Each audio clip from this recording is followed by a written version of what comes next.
इस कार्यक्रम के पुण्यार्जक हैं गुरु भक्त परिवार श्री वीरेंद्र कुमार जैन, पुत्र आनंद कुमार जैन, निर्मल कुमार जैन, पौत्र वेदांत जैन, 4/142 बालूगंज, आगरा, उत्तर प्रदेश।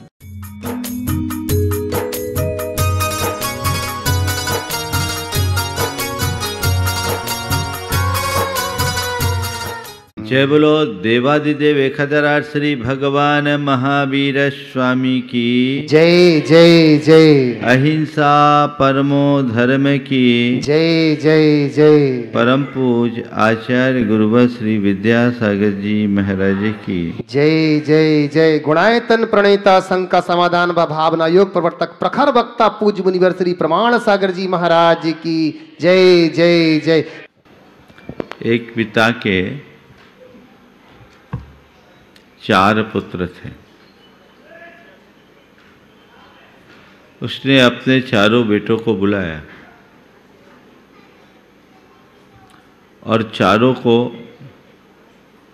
एक एक थैली पकड़ाई और कहा, ये पूंजी है, इसे संभाल कर रखना। मैं लौट करके आता हूं, मुझे तीर्थ यात्रा करनी है। जब मैं लौट कर आऊंगा तो तुम इसे वापस करना। इनमें से जो इसका सबसे अच्छा प्रयोग करेगा, मैं उसे अपना उत्तराधिकारी बना दूंगा।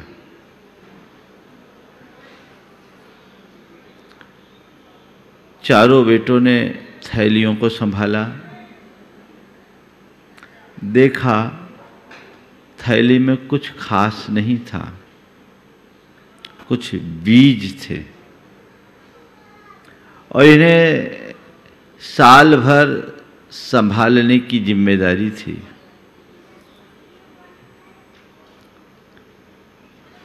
चारों ने बीज को लिया और चारों के मन में अलग अलग प्रतिक्रियाएं हुई।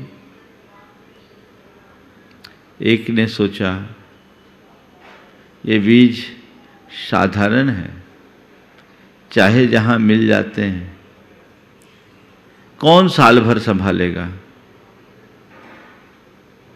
क्यों न जाकर इसे बाजार में बेच दिया जाए।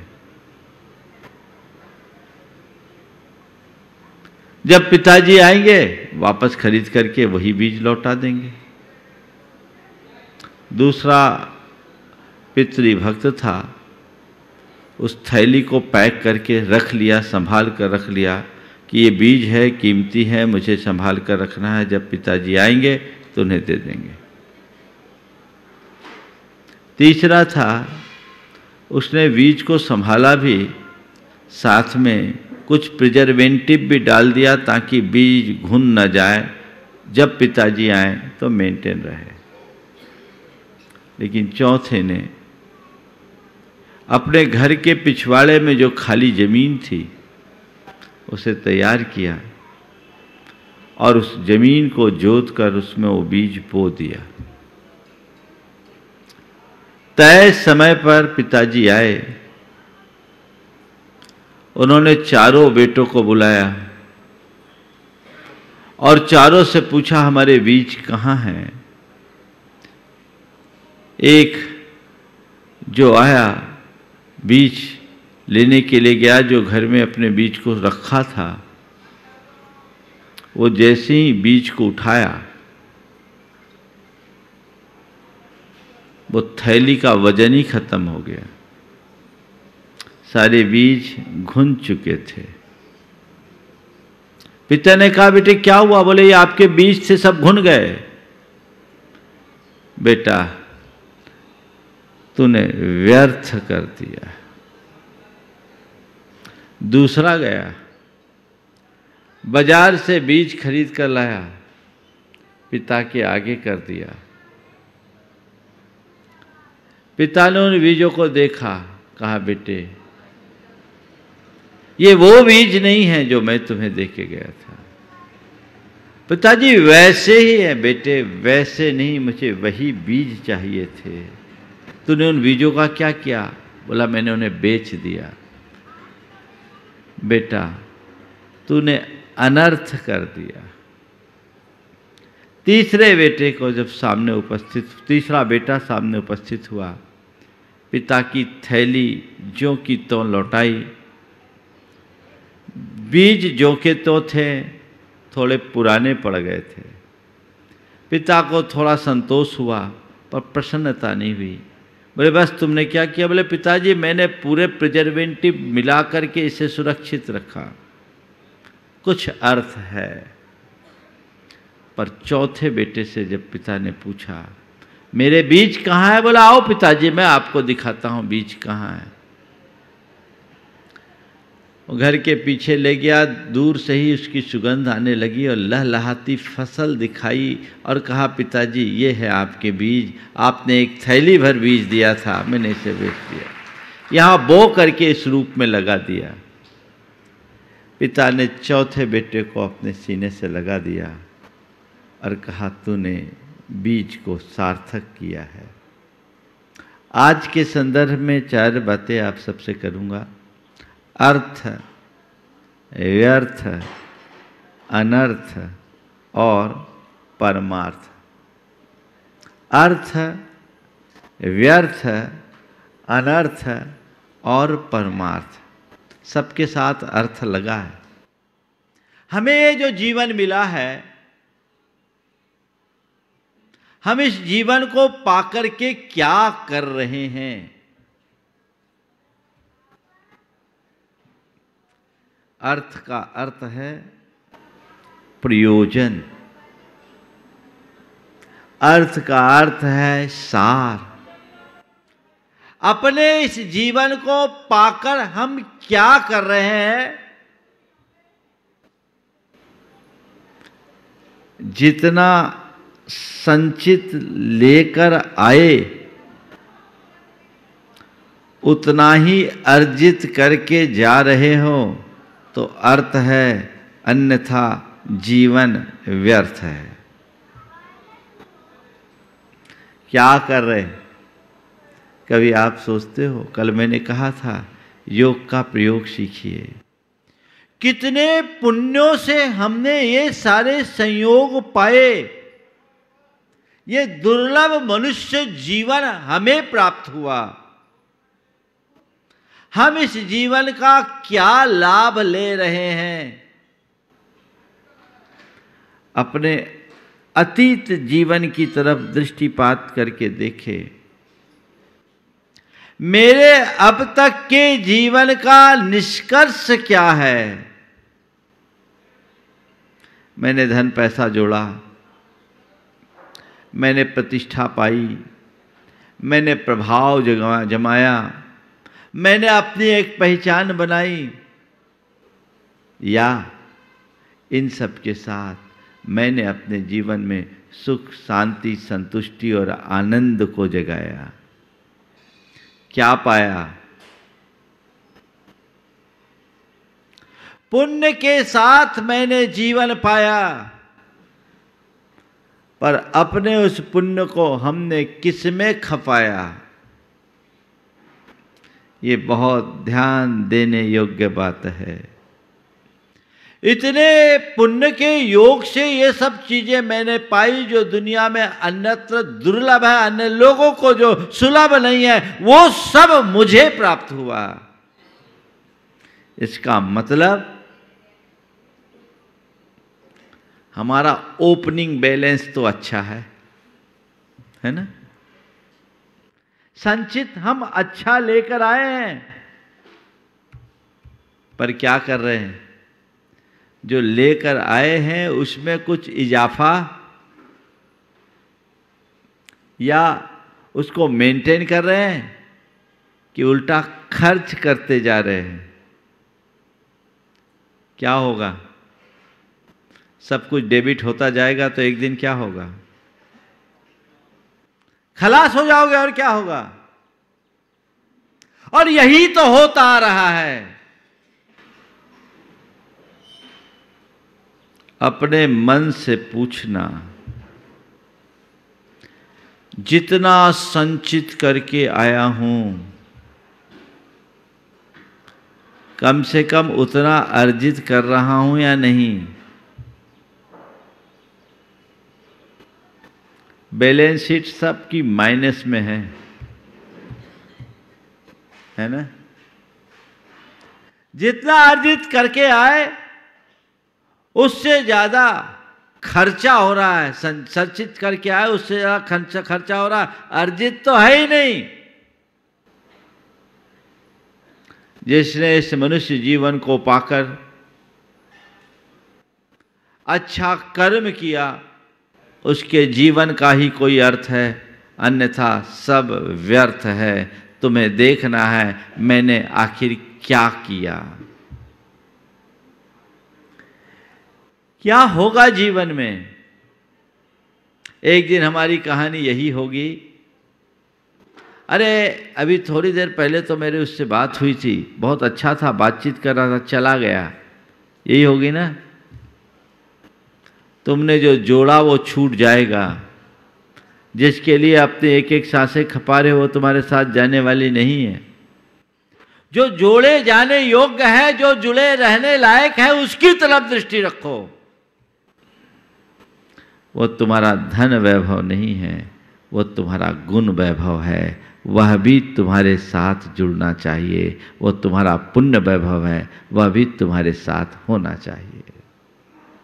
है ऐसी दृष्टि। एक बार एक सज्जन ने मेरे सामने अपने बेटे से बहुत मार्के की बात की, बड़े उद्यमी हैं। उन्होंने अपने बेटे से कहा, महाराज जी मैं इससे कहता हूँ मेरे पास जो मेरा धन है उसे यदि मैं चाहूँ तो तुम्हें दे सकता हूँ, चाहूँ तो, अन्यथा नहीं। मेरे पास जो मेरा धन है उसे मैं चाहूँ तो तुम्हें दे सकता हूँ, लेकिन मेरा जो पुण्य है ना वो मैं चाह करके भी नहीं दे सकता, उसे तुम्हें खुद अर्जित करना पड़ेगा। कितने पते की बात है। धन विरासत में सौंपा जा सकता है, पुण्य नहीं। पुण्य तो अर्जित करना पड़ता है। धर्म के पुरुषार्थ से ही यह संभव है। वो पुरुषार्थ जीवन में घटित होते रहना चाहिए, तो अर्थ है, अन्यथा व्यर्थ है। जीवन मिला, इतना सुदीर्घ जीवन मिला, किया क्या?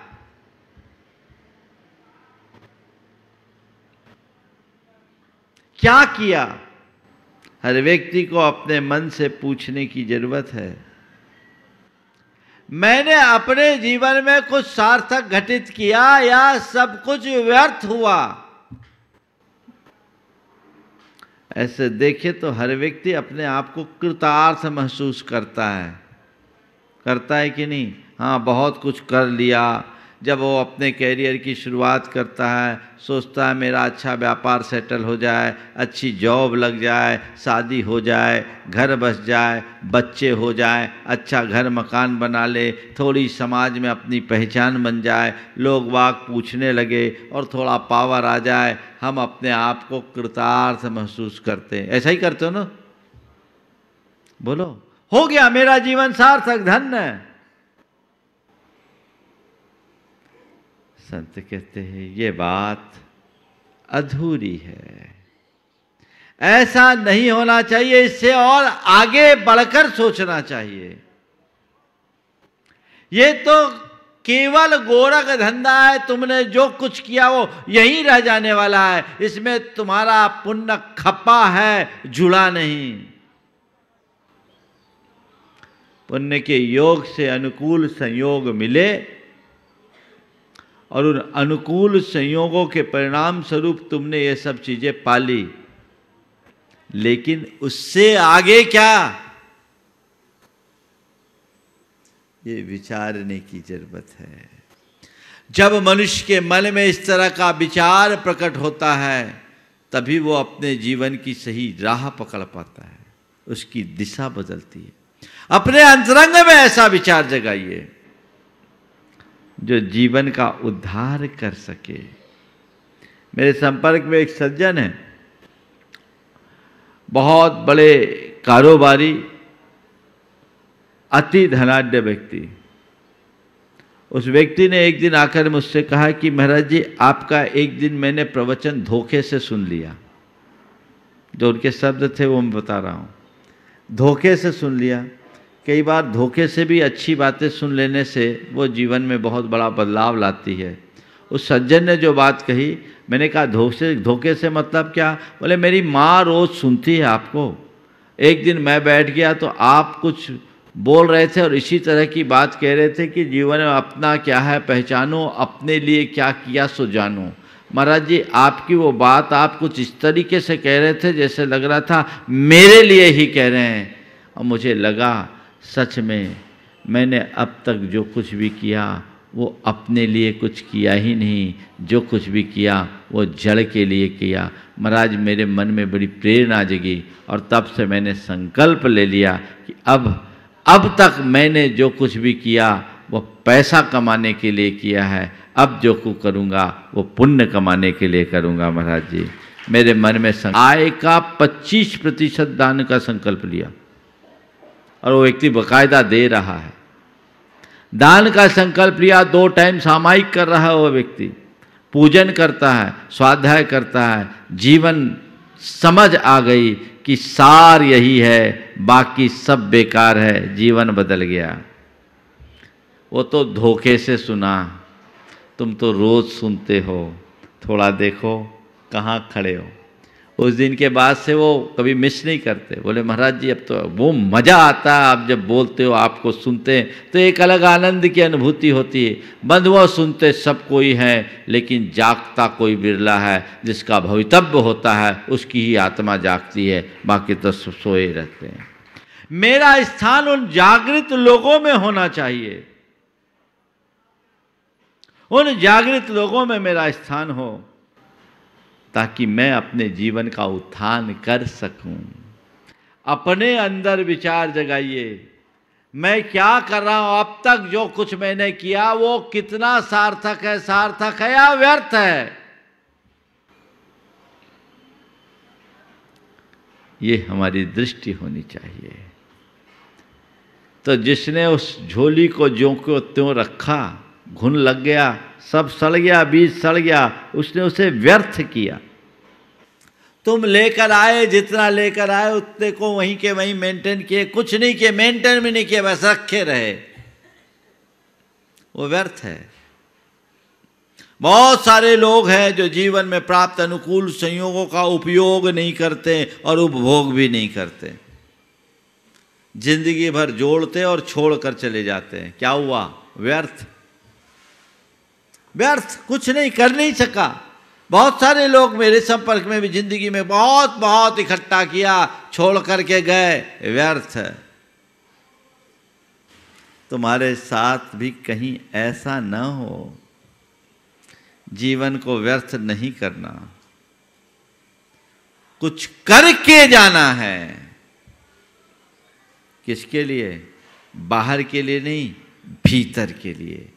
पर के लिए नहीं, अपने लिए। जब कुछ करके जाओगे तभी अपने जीवन को सार्थक कर पाओगे। पूंजी तो खाई, कर्जा और चढ़ा लिया। अनर्थ से पूरी तरह बचो।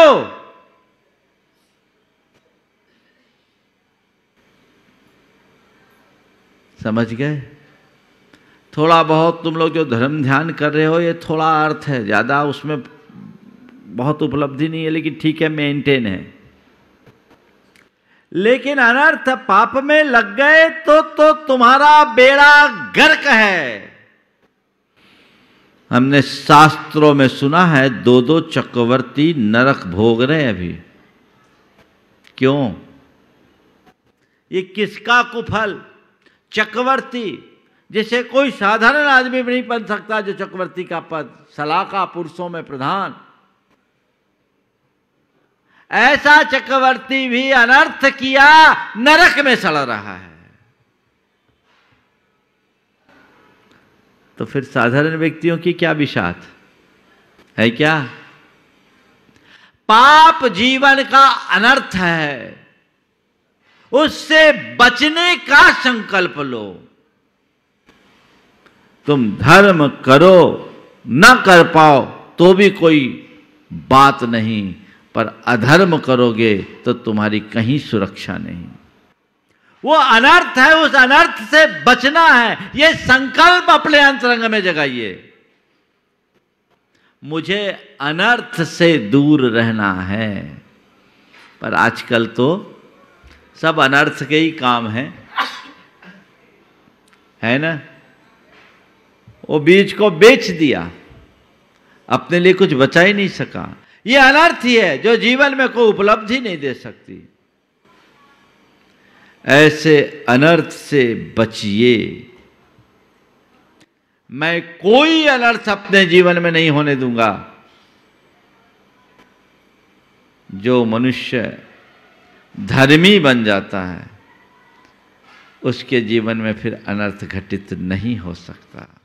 धर्म हमें अनर्थ करने से रोकता है।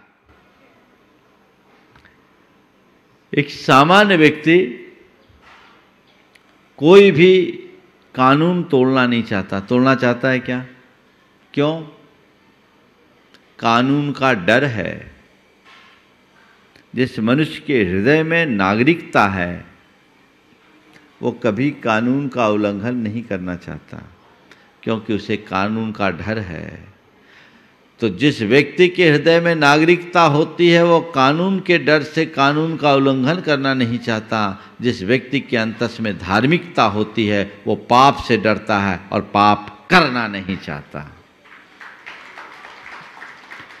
कदाचित कानून का उल्लंघन करने वाले बच भी जाए, क्योंकि कानून में कई ऐसी पेचीदगियां भी होती है।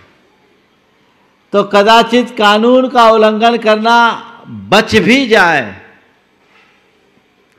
लेकिन पाप करने वाला कभी बच नहीं सकता। कहते कानून अंधा होता है। ठीक है, तुम्हारा कानून अंधा हो सकता है, पर कुदरत का कानून कभी अंधा नहीं हो सकता। तुम कानून की आंखों में धूल झोंक सकते हो, पर कुदरत की आंखों में कोई धूल नहीं झोंका जा सकता। वो तो परिणाम भोगना ही पड़ेगा। इसलिए अनर्थ से बचिए। और क्या कीजिए? परमार्थ कीजिए। एक बीज से 1000 बीज पैदा कीजिए। जितना लेकर आया हूं उससे कई गुना लेकर जाना है। मुट्ठी बांध कर आया हूं, झोली भर कर जाना है। आप लोग क्या करते हैं? मुट्ठी बांधे आया जगत में, हाथ पसारे जासी। हाथ पसारे नहीं जाना है। क्या करना है? झोली भर कर जाना है। जो झोलियां तुम भर रहे हो वो भरने वाली नहीं है। उस झोली को तुम भरने का प्रयास भी करोगे तो वो झोली भरने वाली भी नहीं और तुम्हारे साथ जाने वाले भी नहीं। कौन सी झोली?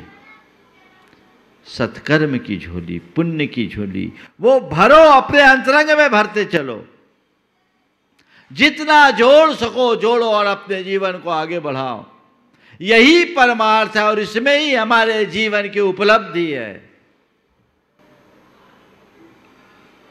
नहीं तो क्या होगा? कहानी खत्म हो जाएगी। आप लोग गीत गाते हो, यूं ही आता रहा यूं ही जाता रहा, लाख चक्कर 84 के खाता रहा। यूं ही आवागमन के उलट फेर में, व्यर्थ हीरा जन्म यूं गंवाता रहा। आप ऐसा बोलते हो ना? आप ये जो बोलते हो ये भाव नित्य आता है। हर व्यक्ति के साथ तो यही हुआ है। अनंत जन्म बर्बाद हो गए, कहीं ये भी ना चला जाए। और अंत में तुम्हारे मुंह से निकले, हाय मैं कुछ कर न सका। थोड़ी देर के लिए आंखें बंद कीजिए, सब लोग आंखें बंद कीजिए, और एक पल के लिए सोचिए कि इसी क्षण आपकी अगर मृत्यु होती है, भगवान न करे किसी के साथ ऐसा हो, पर प्रकृति के साथ किसी का कोई बंधन नहीं है, कब किसकी बारी आ जाए कोई पता नहीं, मैं अपनी भी नहीं जानता, आपकी क्या कहूँ। पर काश इस क्षण अभी हमारी मृत्यु हो जाए, तो क्या आपको लगेगा कि नहीं, मैं इस दुनिया से संतुष्ट होकर के जा रहा हूँ, भर के जा रहा हूँ, मेरे पास सब कुछ है, बहुत कुछ है? आप इस स्थिति में अपने आप को महसूस कर सकोगे?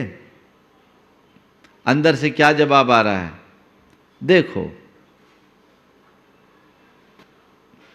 कितने लोग हैं, हाथ अब आंखें खोल लीजिए, मैं समझता हूँ झलक आ गई होगी। कितने लोग हैं जो इस स्थिति में होंगे, नहीं मैंने अपने जीवन के लिए जो कुछ भी करने लायक था सब कर लिया, अब मैं जाऊं तो निश्चिंत होकर जा सकता हूं। थोड़ा हाथ उठाओ तो, बस 4-5 हाथ उठ रहे है ना, 4-5 हाथ उठ रहे, बाकी इसका मतलब कहीं कोई कमी है।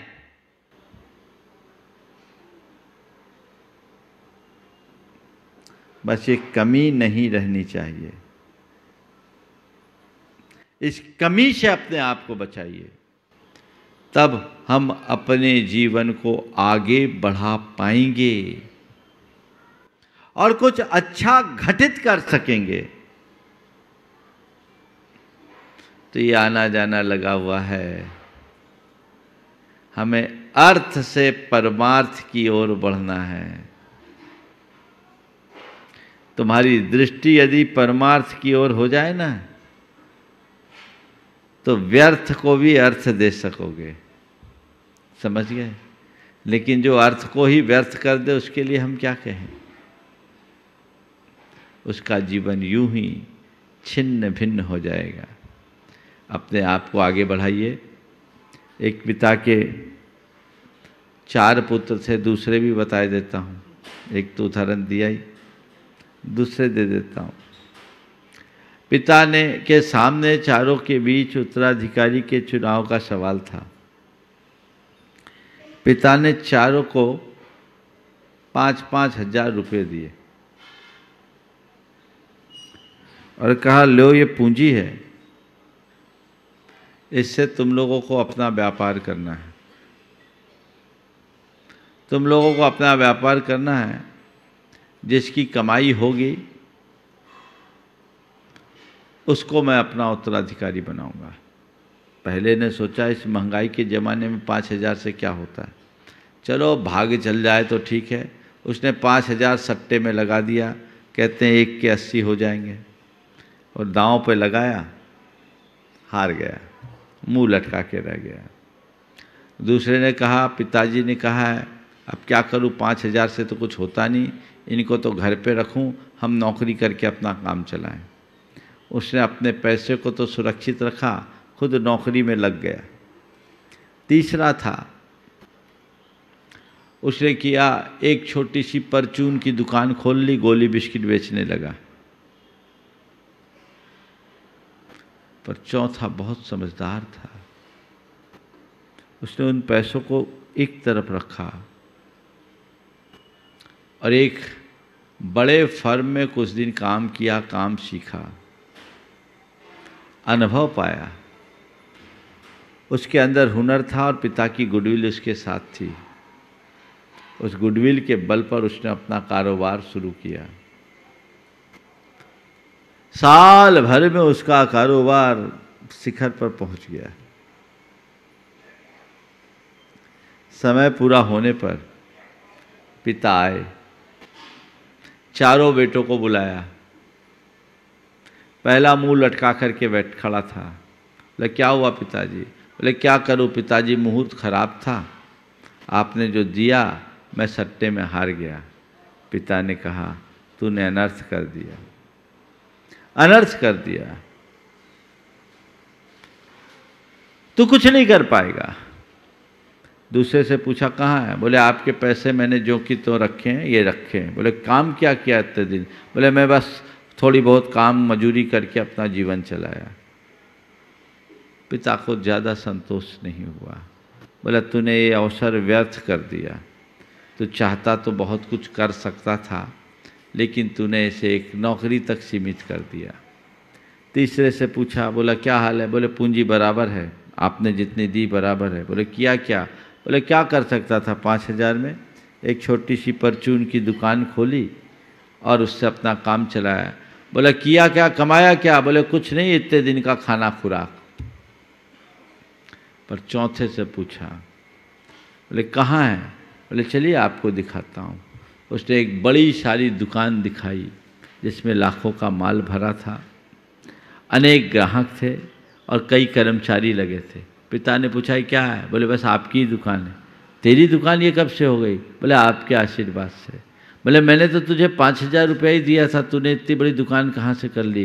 बोले पिताजी रुपया भले आपने 5,000 दिए थे, लेकिन आपकी गुडविल तो 50 लाख की थी। मैंने केवल आपके गुडविल को भुनाया, मैंने उन रुपयों का उपयोग नहीं किया। मैंने कुछ दिन काम सीखा और आपके नाम पर मुझे सब लोगों ने काम दिया, सामान दिया, माल दिया, और आपके आशीर्वाद से ये दुकान धड़ाधड़ चल पड़ी। पिताजी आप 5,000 दिए थे, मैंने 50 लाख की पूंजी खड़ी कर ली, ये आपका आशीर्वाद है।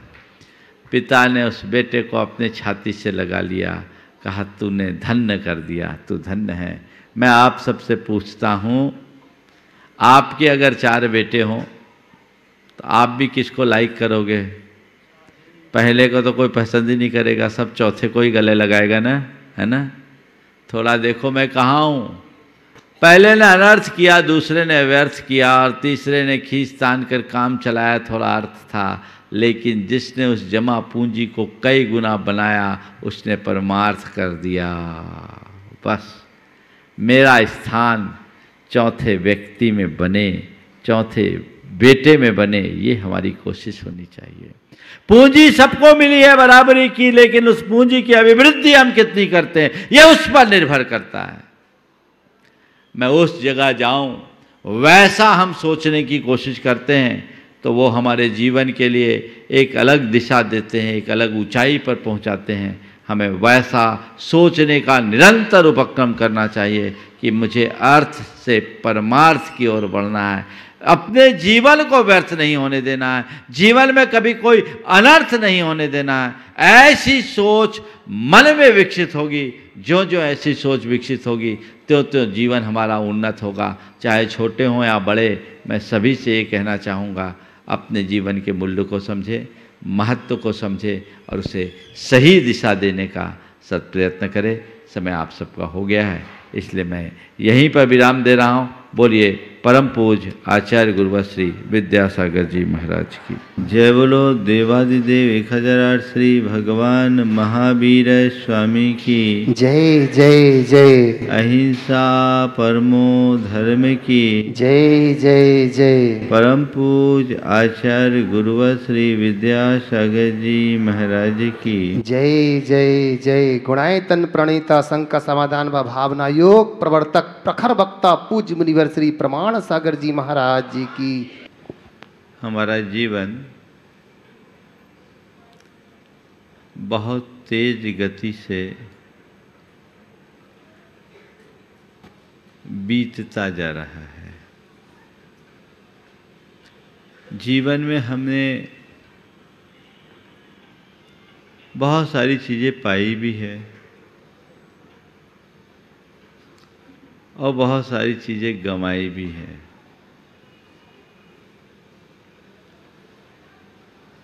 हमने क्या पाया और क्या गंवाया, इसके विषय में हमारा ध्यान बहुत कम जाता है। लेकिन आज 4 प्रश्न आप सबको मैं दे रहा हूं, जिन पर अगर मनुष्य विचार करे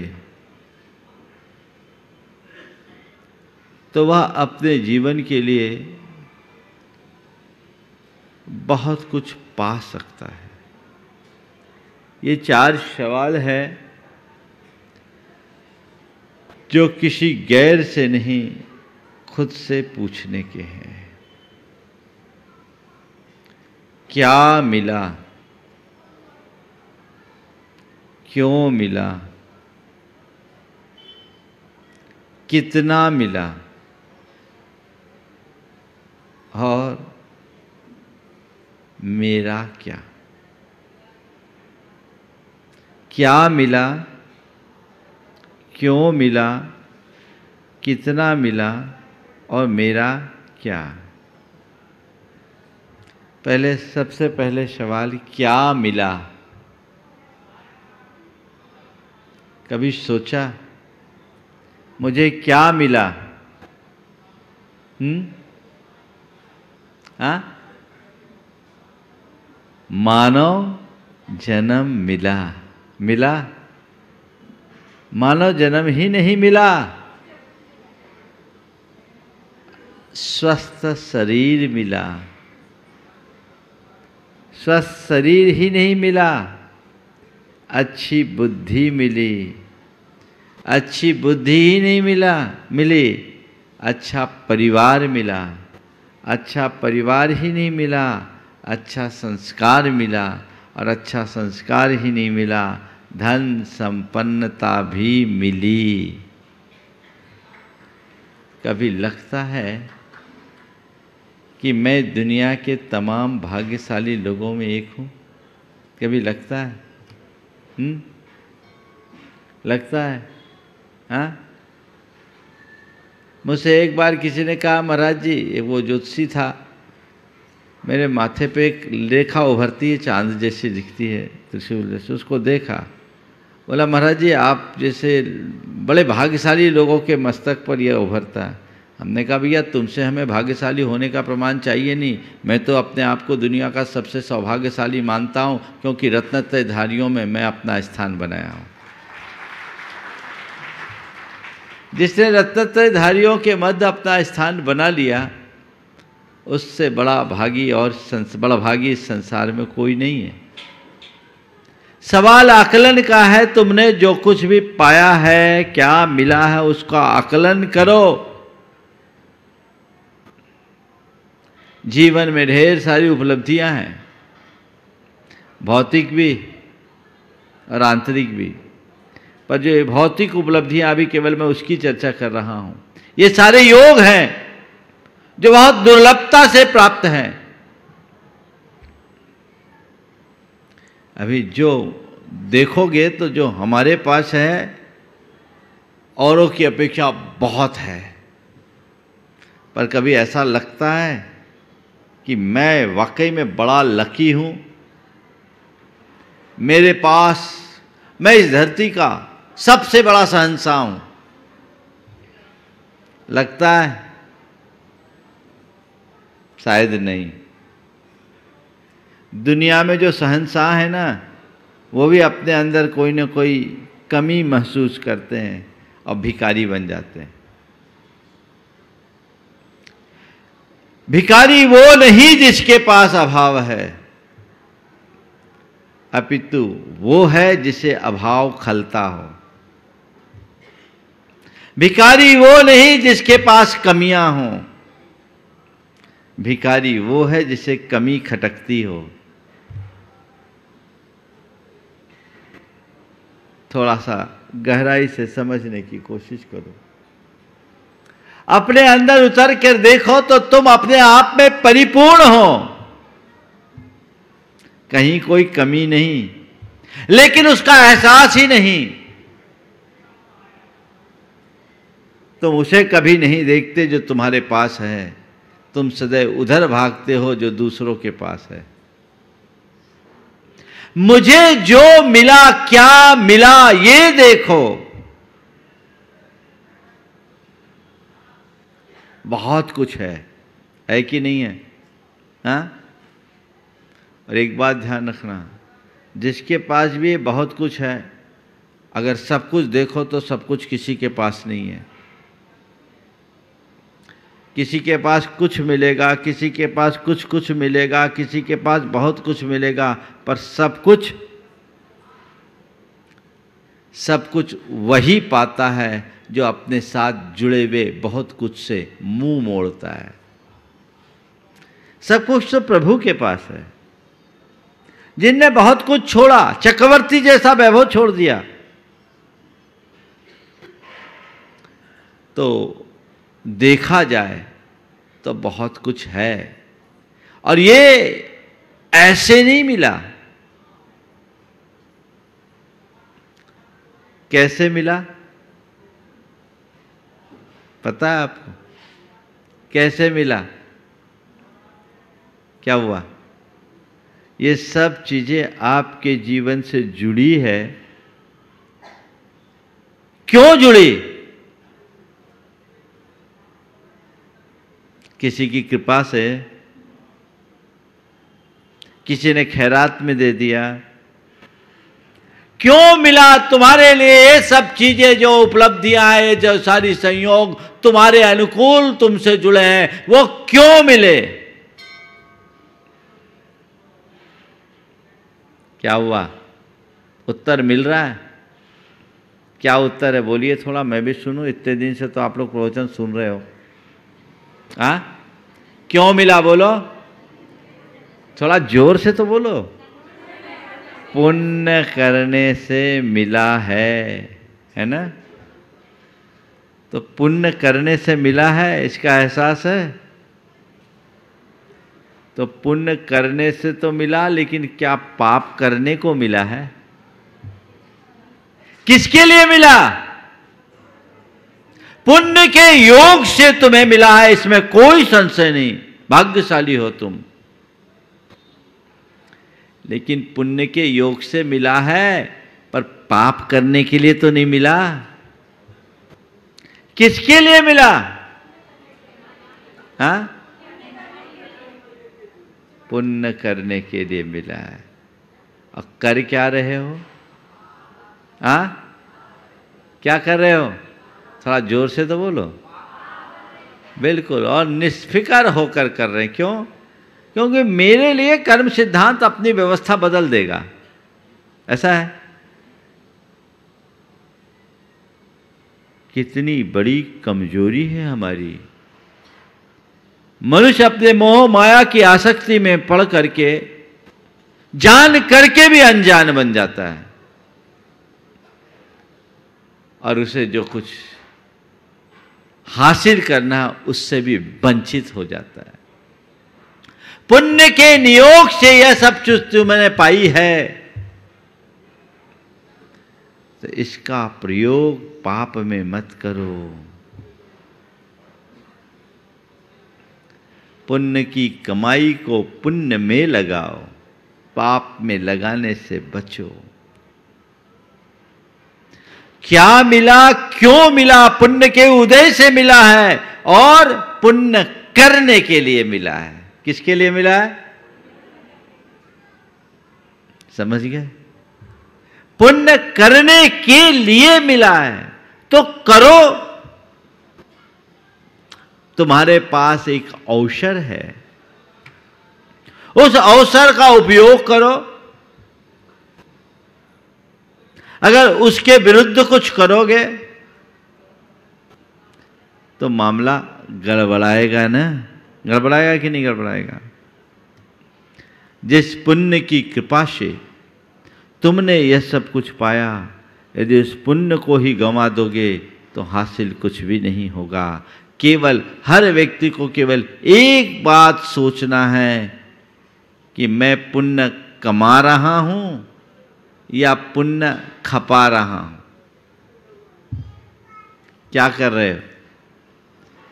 और एक बात और बताऊं, पुण्य को कमाने में कठिनाई है, पर पुण्य को जो खपाते हैं ना, वो केवल पुण्य को खपाते नहीं, जब पुण्य को खपाते हैं तो पाप भी कमाते हैं। अपनी बैलेंस शीट खोल के देखो ना, क्या स्थिति है तुम्हारी, क्या स्थिति है। हकीकत प्रकट हो जाएगी।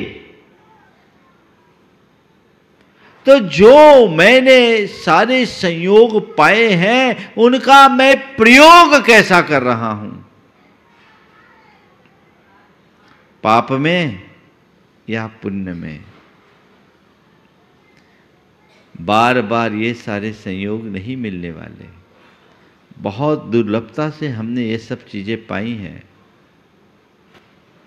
सड़क चलते तुमने अनेक बार ऐसे दीनहीन लोगों को देखा होगा जिनके लिए खाने को दाना नहीं, पहनने को कपड़ा नहीं, रहने के लिए छत नहीं। जो भिखारी है, दूसरों की कृपा पर जिनका शरीर आश्रित, जीवन आश्रित है, और उसके साथ दरिद्रता के साथ साथ अपाहिज हैं, शरीर में गलित कुष्ठ है, तन पर बैठी मक्खी को भगाने में भी जो लाचार है। देखा कभी ऐसे लोगों को? कभी मन में ख्याल आया कि इसकी जगह मैं होता तो मेरा क्या होता? बोलो, आता है कभी ख्याल? शायद नहीं। ऐसे लोगों को देखकर थोड़ी बहुत दया करने का भाव भले आ जाए, पर ये सोचते हैं कि ये कुछ खास प्रकार के प्राणी हैं जो ऐसा ही जीवन जीने के लिए अभिशप्त हैं। हम लोग तो बिल्कुल ऐसा कभी कर ही नहीं सकते। संत कहते हैं, ऐसा अनंतों जीवन तुम भोग चुके हो, बिता चुके हो। पाप में रक्त होकर तुम मनुष्य होकर के भी पशुओं से गए बीते जीवन जीने के लिए बाध्य हुए हो, और आज पाप में रस लोगे तो कल वही स्थिति को तुम्हें भोगना पड़ेगा, उसका सामना करना पड़ेगा। संसार में जब भी किसी अभावग्रस्त को, किसी परेशान को, किसी दुखी को, किसी पीड़ित को देखो तो मन में एक ही बात का संकल्प लो और एक भाव जगाओ, हे प्रभु, मेरे जीवन में ऐसा कोई पाप ना हो जिससे मुझे इन सब का, इन परिस्थितियों का सामना करना पड़े, ऐसे दुखों को भोगना पड़े, और अपने आप को बचाओ। इससे पाप भीरुता का भाव प्रकट होगा, और यही पाप भीरुता तुम्हारे जीवनोत्कर्ष का आधार बनेगी। वैसी दृष्टि अपने अंतरंग में जगाने की जरूरत है, पर बहुत कम सोचते हैं। आज तुम्हें मिला है, मौज मस्ती में ही लगा रहे हो। कब तक चलेगा ये? कब तक चलेगा? एक दिन खलास हो जाओगे, फिर हाथ में क्या आएगा? कल मैंने कहा था, जितना संचित करके लेकर आए हो उससे ज़्यादा अर्जित करके जाओ, है ना? आप लोग अर्जित करने में लगे भी रहते हो, खूब अर्जित करते हो। महाराज, हम तो यही अर्जित ही करते हो और आपसे भी आशीर्वाद चाहते हैं। ऐसा आशीर्वाद दो कि खूब अर्जित होता रहे। पर एक बात कहता हूँ, जिसे तुम अर्जित कर रहे हो वो तुम्हारे जाते समय सब विसर्जित हो जाएगा, तुम ले जा नहीं सकते। उसे अर्जित करो जो तुम्हारा है, तुम्हारे साथ जाने वाला है। उस शाश्वत तत्व को अपनाने की कोशिश करें, अन्यथा एक दिन कहानी सब बिगड़ जाएगी। कहीं तुम्हारे साथ भी वो पुनर्मूसको भव जैसी कहावत चरितार्थ न हो जाए। बड़ी पुरानी कहानी है। एक संत ध्यान में निमग्न थे। एक चूहा उनके पास हाँफता कांपता हुआ आया, बड़ा घबराया हुआ था। उसने कहा, गुरुदेव बचाओ बचाओ बचाओ। संत की दृष्टि उस चूहे पर पड़ी। पूछा, क्या बात है? बोले, गुरुदेव वो बिल्ली मेरे पीछे पड़ी है, आप मुझे बचाओ। संत ने कहा, तुझे बिल्ली से खतरा है? चल मैं तुम्हें बिल्ली बना देता हूँ। उन्हें वाक सिद्धि थी, वचन सिद्धि थी। कह दिया, मार जा रो भाव। देखते ही देखते वो चूहा बिल्ली का रूप ले लिया। 2 दिन बाद वो बिल्ली फिर कांपती हुई आई, कही, प्रभु बचाओ। क्या हो गया? बोले, वो कुत्ता मेरे पीछे लगा है। चल, तुझे कुत्ते से खतरा है, मैं तुझे कुत्ता बना देता हूँ। स्वानो भव। और वो बिल्ली कुत्ता बन गई। हफ्ते भर बाद वो कुत्ता आया, कहा प्रभु बहुत परेशान हूँ, क्या बना दिया आपने मुझे, क्या बना दिया आपने मुझे। तो क्या हो गया? बोले हर जगह दूर दुराए जाता हूँ और बच्चे लोग भी मुझे पत्थर मार मार करके परेशान करते, मैं परेशान हो गया, आप तो मुझे मुक्ति दिलाओ। बोले क्या बनना चाहता? बोले मुझे तो आप वन का हिरण बना दो। बोले जाओ मैं तुझे मृग बना देता हूँ, मृगो भव। और वो क्या हो गया? क्या बन गया? हिरण बन गया। और एक दिन वही हिरण एकदम तेजी से दौड़ता हुआ आया और कहा प्रभु त्राही माम, मुझे बचा लो बचा लो बचा लो। अब क्या हो गया? बोलो वो शेर मेरे पीछे लगा है, आप बचाओ नहीं तो लपक जाएगा, लील लेगा। संत ने कहा ठीक, तेरे को शेर से खतरा है, मैं तुझे आशीर्वाद देता हूं, मृगेंद्रो भव, शेर बन जा। वो हिरण शेर बन गया। अभी मुझ पर प्रसन्न है, इन्होंने मुझे चूहे से शेर बनाया, पर जो चूहे से शेर बना सकता है वो शेर से चूहा भी बना सकता है। इसलिए अभी तो मैं शेर हूं, ताकतवर हूं, क्यों ना अभी मैं उन्हें अपने रास्ते से अलग कर दूं, ताकि पूरे जीवन में शेर बन करके घूमता फिरूं। इस ख्याल से वो आया और संत पर झपट्टा मारने ही वाला था कि संत ने उसके मनोभाव को ताड़ दिया। और जैसी वो झपट्टा मारता, संत ने कहा पुनर्मूसको भव। वो शेर चूहे की शक्ल में बदल गया, जहां के तहां आ गया। कहानी आप लोगों को रोचक लगी है ना? ये कहानी किसकी है पता है? ये हमारी तुम्हारी कहानी है। काल्पनिक है पर इसका कथ्य बड़ा सत्य है। सच्चे अर्थ में देखा जाए तो हम तुम जैसे प्राणी एक इंद्रिय से आज इस मनुष्य पर्याय तक पहुंचे हैं पुण्य से। पुण्य ने हमें हमेशा आगे बढ़ाया है, पुण्य ने हमें हमेशा अनुकूलता दी है। पर जिस पुण्य के निमित्त से हमने यह सब पाया, जब मनुष्य उसी पुण्य को भोगने लग जाता है तो फिर उसके लिए कहा जाता है पुनर्मूसको भव। पुण्य से यहाँ आए हो और पुण्य को खाओगे तो जिस निगोद से आए उसी निगोद में पहुँच जाओगे। फिर तुम्हें वहीं सड़ना होगा, वहीं तुम्हें गलना होगा, यही तुम्हारा चक्र चलेगा। इसलिए इससे बचिए। कभी मन में ख्याल आता है हाँ? बदलाव आना चाहिए, अंदर की सोच बदलनी चाहिए। तो पुण्य से तुमने पाया है, पुण्य के प्रताप से तुमने पाया है। किसके लिए? पुण्य के लिए। अपने मन से पूछो, पाप के लिए तो मन 24 घंटे तैयार रहता है, और पुण्य के लिए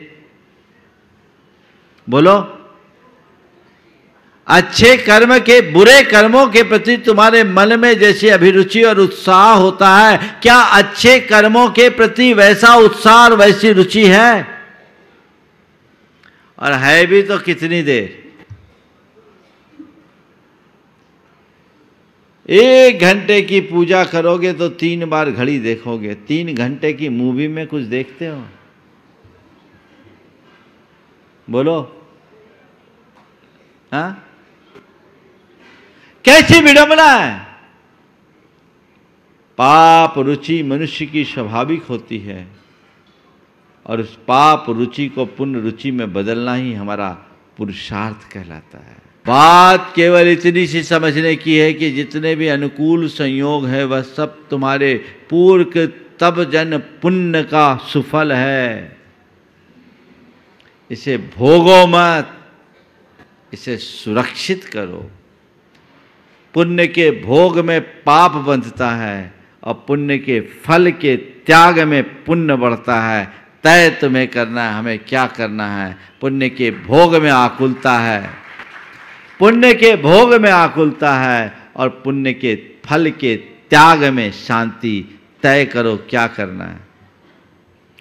भोग नहीं, त्याग को अपने जीवन का आदर्श बनाओ। और इन तीनों बातों पर विचार करने के साथ आखिरी चौथी बात है मेरा क्या। इसे हमेशा याद रखो। ये जो अनुकूल संयोग मिले वो भी मेरे नहीं और जो प्रतिकूल है वो भी मेरे नहीं। मेरा क्या, मेरा तो बस मैं हूं और कुछ भी नहीं। न तन मेरा, न धन मेरा, न वसन मेरा, न परिवार मेरा, न परिजन मेरा, कोई भी मेरा नहीं है। सब जड़ संयोग है, मेरा केवल मैं हूं। मुझे उसे संभालना है। चीजें मेरे पास हो सकती है, मेरी नहीं है। मेरा तो केवल मैं हूं। एगो में शासदो आदा नान दंसन लक्षणो शेषा में बाहिरा भावा सब्वे संजोग लक्षणा। इस बात को गांठ बांध कर रखो, इस बात को गांठ में बांध के रखो, तब तुम्हें एहसास होगा मेरा क्या है। और तब फिर तुम मजे में रहोगे। फिर क्या होगा, इस ज्ञान का सबसे बड़ा लाभ ये होगा कि पाने में हर्ष नहीं होगा और खोने में विषाद नहीं होगा। जो संयोग मिले हैं, पाप में तुम्हारी बुद्धि नहीं जाएगी और कदाचित संयोग चले भी जाए तो तुम्हारे अंदर स्थिरता रहेगी। मेरा तो कुछ है ही नहीं, था वो भी मेरा नहीं, गया वो भी मेरा नहीं। ठीक है, जब तक पुण्य का योग होता है चीज़ें संभली रहती है और पाप का प्रकोप आता है चीज़ें छिटक जाती है। एक रात में ही करोड़पति रोडपति बन जाता है और एक पल में ही रोडपति करोड़पति बन जाता है। कुछ कहा नहीं जा सकता। कौन शिखर से सतह पर आ जाए और सतह पे शिखर, सतह से शिखर पे पहुंच जाए, कोई भरोसा नहीं।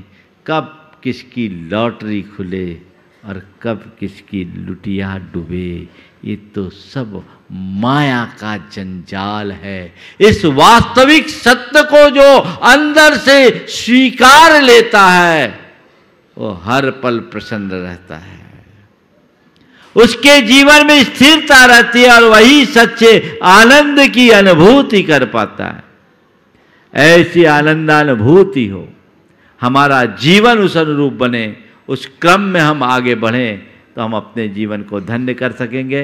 समय आप सबका हो गया। क्या मिला, क्यों मिला, किस लिए मिला और मेरा क्या, ये सवाल रोज पूछो, अपने मन से पूछो। तुम्हें एक प्रेरणा मिलेगी जीवन को दिशा देने की और अपने आप को आगे बढ़ा सकोगे। समय आप सबका हो गया। यहीं पर विराम। बोलिए परम पूज्य आचार्य गुरुवर श्री विद्यासागर जी महाराज। इस कार्यक्रम के पुण्यार्जक थे गुरु भक्त परिवार श्री वीरेंद्र कुमार जैन, पुत्र आनंद कुमार जैन, निर्मल कुमार जैन, पौत्र वेदांत जैन, 4/142 बालूगंज, आगरा, उत्तर प्रदेश।